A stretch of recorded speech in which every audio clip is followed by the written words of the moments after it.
I want to begin with a quote from Thomas Merton, who was a Trappist monk in the early part of the previous century. And I think this quote sums up what I would like to say. This is what he says. Into this world, this demented inn, in which there is absolutely no room for him at all, Christ comes uninvited. But because he cannot be at home in it, because he is out of place in it, and yet he must be in it, his place is with the others for whom there is no room. His place is with those who don't belong, who are rejected by power because they are regarded as weak, those who are discredited, who are denied status of persons, who are tortured, bombed, and exterminated. With those for whom there is no room, Christ is present in this world. There have been many great injustices in our world, both against individuals and against whole people groups. And arguably the greatest injustice of all was in our rejection of the one who came with beautiful feet, the bringer of good news, the liberator who came to set his people free, to preach peace to the world, the one who was himself the image of God, Jesus. In our reading from Isaiah, we hear those words that so readily apply to Jesus, and not just to the end of Jesus's life, but to the beginning of his life as well. Before he was even born, we rejected him. We refused him welcome. And yet, in a mysterious way that only God could bring about, it was in our rejection of him that opened the door of revelation. It pulled back the curtain to reveal to us that God is not on the side of those who have it all together. He is not under the control of the rich or of the religious, but in our rejection of Jesus, we discover that God is especially close to those others who find themselves rejected in our world. It is not an indignity for him to be numbered among the transgressors, but rather that is the very place that his glory and his love could be seen clearest of all. But I think I'm getting ahead of myself. Let's focus today on our Advent thought with the help of another artist, this time an artist called Jan Massis. Now, Jan was a Flemish painter in the 16th century, early part of the 16th century. He became well known for his paintings of the female nude, but that's perhaps a subject for another time. Anyway, he lived in a period of great religious turmoil. The things that we assume today that are quite normal were quite dangerous in his time. And the danger of having different convictions cost Jan and his family a great deal. His aunt Catherine and her husband were both arrested for a crime, and they were sentenced. Now you might wonder what their crime was. Well, they had read the Bible in their own vernacular language. They were reading the Bible in translation. And I wonder what you think the punishment was for that terrible offence. Well, Jan's uncle was decapitated, and Catherine, his aunt, was buried alive in the church graveyard, and all that for reading the Bible in their own language. That's not a proud moment for the church. But soon after this it gets worse, and Jan and his brother are banished from Antwerp, where they were living. That kind of rejection, that kind of abuse is not unusual for that time, and yet those wounds would have been deep for sure. But that's not the end of the story. because some years later Jan was invited back to the city, and because of his skills as an artist, he was commissioned to do a painting of something in the Nativity story. Incidentally, it was the same fathers of the city who invited him back and gave him this job.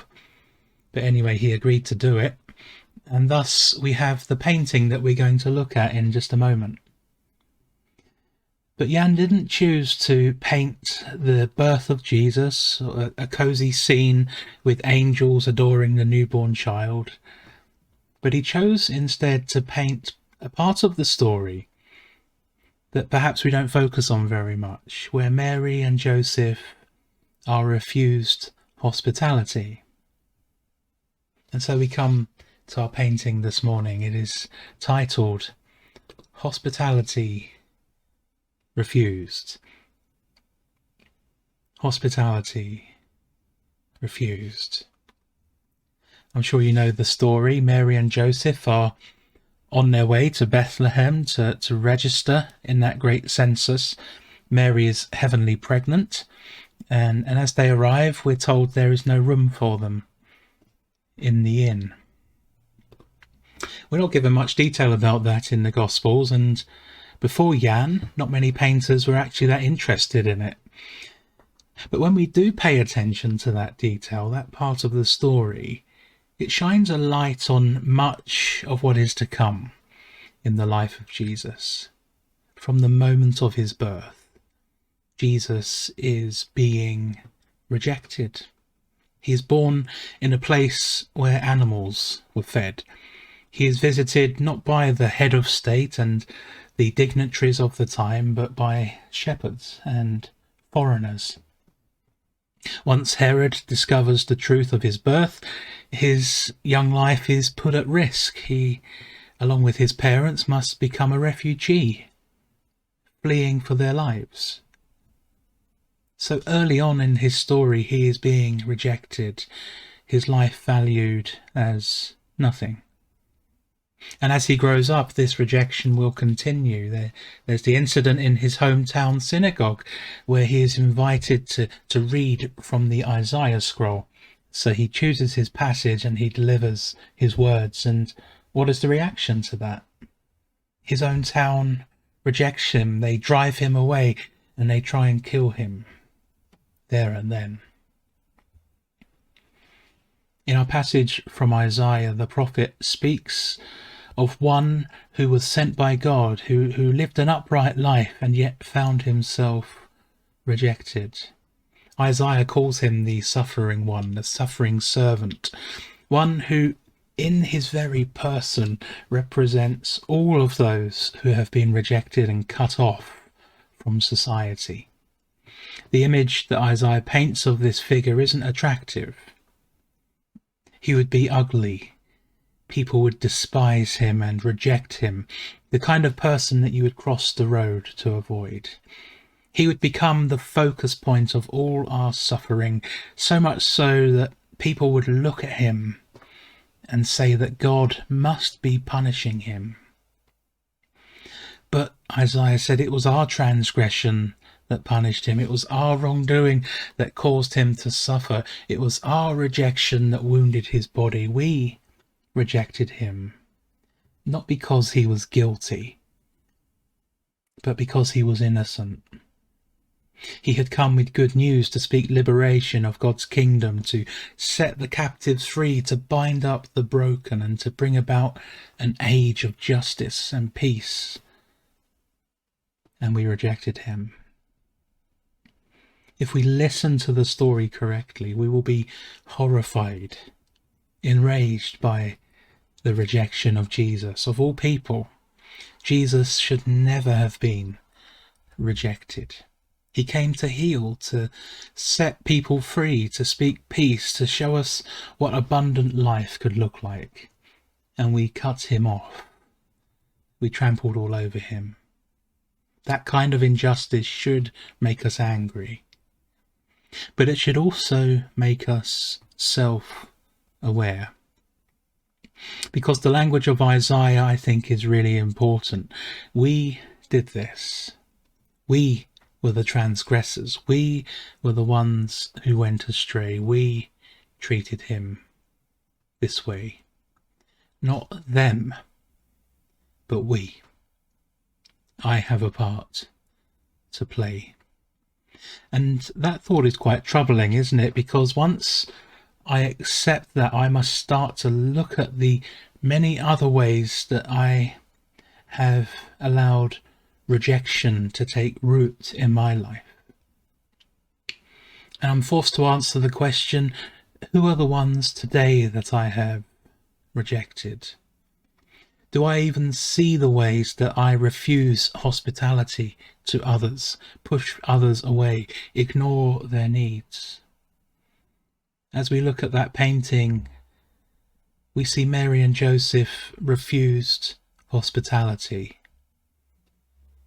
And I wonder if we might be guilty of doing the same today. My mind goes to our ongoing refugee crisis in the world. And I know there's no simple answers to that issue. I know there are practical realities that can't be easily resolved. But I think our society has become one where people refuse and reject rather than accept and welcome. We don't have enough room. We would rather people drown in icy water than make space for them on our island. We'd rather children die than pay a bit more tax or enjoy a little less luxury. While we might personally be moved by this crisis of refugees, and some people among us give their time and their money and their energy for good work, as a collective, we are guilty of hospitality refused. And as Thomas Merton said, Christ is among the rejected, because there was no room for him either. So there we have another challenge for us to ponder.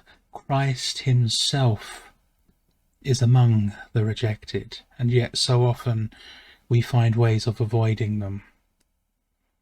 What if we are missing our chance to encounter Jesus? Maybe this Advent we're being called to open our eyes, to make a conscious effort to be with those whom others refuse hospitality. So what might that mean for you? And maybe there's another dimension to all of this, because Jan chose this scene for a reason. I guess for him it was a protest, a lament over the way that he and his family and so many others like him had been treated. The injustice should be lamented. But I also think that in painting the Holy Family in this way, he has reminded us that when we are rejected, we're not alone. We are joined in that place of rejection by none other than Jesus Christ. He comes to us in his humility to bind up our wounds, to offer us a welcome that others could not offer us, and to tell us that he is for us, not against us. So maybe you know what it's been like to be refused hospitality, to feel like you don't belong. You need to know that in this place, Christ is with you. And any place that you find Christ will become for you a place of healing and transformation. The wounds of the past can be healed, the anxieties of the future can be relieved. So this week, remember that painting and the story that it represents. Allow Jesus to open your eyes to where perhaps he might be found in others around you. And wherever the rejected and the refused are, Jesus is with them. And may you discover him this week in unexpected places. Amen.